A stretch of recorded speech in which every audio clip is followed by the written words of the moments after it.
যোৱা 20 এপ্ৰিলৰ দিনা মুম্বাইৰ অসমীয়া সমাজ চমুকৈ গগনা আছামিজ পিপল এছ'চিয়েশ্যনে ৰঙালী বিহুটি বহাগী উৎসৱ হিচাপে পালন কৰে।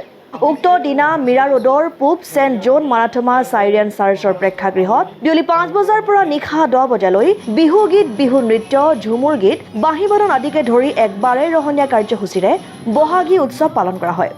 নবী মুম্বাইত কৰ্মৰত অসমীয়া কলাকুশলী লোকসকলৰ সংগঠন কল্পতৰু শিল্পী সমাজৰ দ্বাৰা পৰিৱেশন কৰা হুঁচৰিয়ে দৰ্শকক আপ্লুত কৰি তোলে।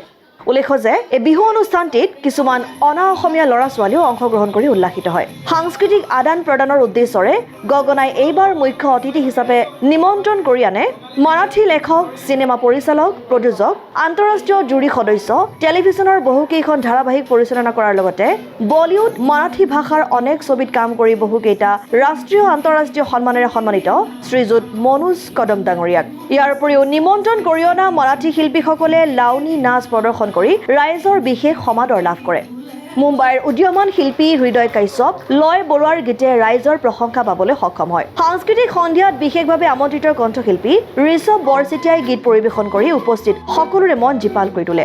অনুষ্ঠানটোত অসম গৌৰৱ সন্মানেৰে সন্মানিত দেৱজিৎ চাংমাই, গগনা শাখা সাহিত্য সভাৰ সভাপতি জীৱৰাজ বৰ্মনকে আদি কৰি বহু সংখ্যক অসমীয়া আৰু অনা অসমীয়া লোক উপস্থিত থাকি ৰঙালীৰ ৰঙত বুৰজোৱা পৰিলক্ষিত হয়। অনুষ্ঠানটি আয়োজন কৰাত মুম্বাইৰ কোকিলাবেন ধীৰুভাই আম্বানী হস্পিটেল আৰু থানেৰ জুপিটাৰ হস্পিটেলে আৰ্থিক সহযোগিতা আগবঢ়ায়।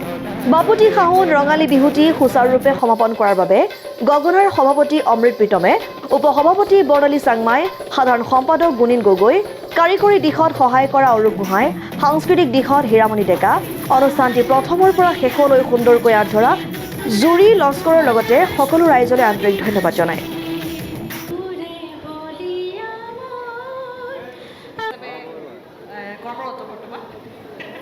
দেখিছোঁ ধুনীয়া প্ৰগ্ৰেম কৰিছে। বহাগী উৎসৱত